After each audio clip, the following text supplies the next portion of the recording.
kufu waaqayyo kanaaf godhame lakkaa'e dankaraan fuuldura kooti harka keenya beelurraa'e si jajee kufu waaqayyo kanaaf godhame lakkaa'e dankaraan fuuldura kooti harka keenya beelurraa'e sodaa malee na jiraachiste na heebbiste yookiin jaalchiste sodaa malee na jiraachiste na heebbiste yookiin jaalchiste.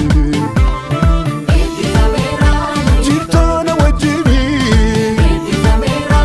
mucaa keetii malee haaree abdii koo ulfaadhu abbaa koo ulfaadhu abbaa koo. Jirtaana wajjini mucaa keetii malee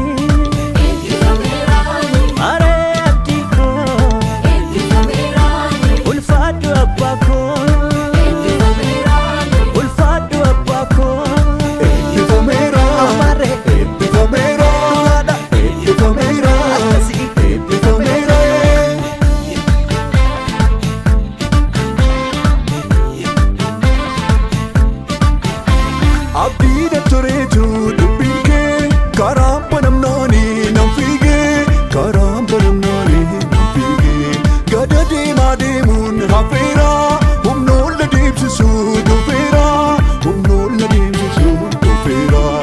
Haala garaa deema miilli koo ariifatee siif ta'eera baanaan jetti si tola jallatee. Haala garaa deema miilli koo ariifatee.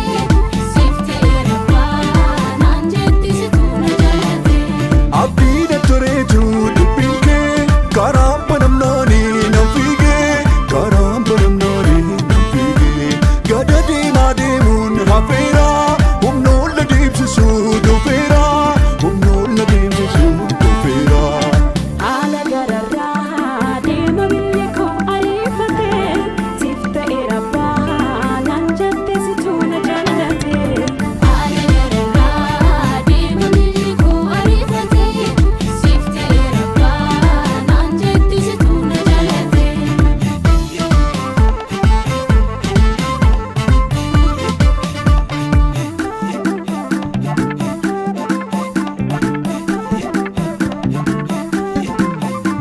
Gaarummaa malee beektu jallinaa maqaa keenya jedha mootii fayyina maqaa keenya jedha mootii fayyina.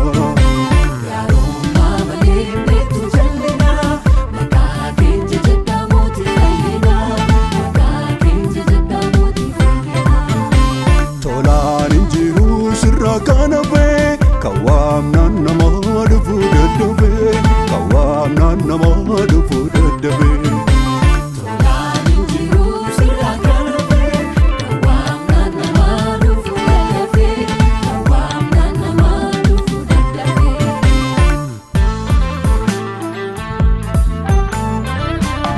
Irkoo koo kan na jalaa hin jigne na baate taatoo na dhuunfine. Irkoo koo kan na jalaa hin jigne na baate taatoo na dhuunfine. Irkoo koo kan na jalaa hin jigne na baate taatoo na dhuunfine. Irkoo koo kan na jalaa hin jigne na baate taatoo na dhuunfine.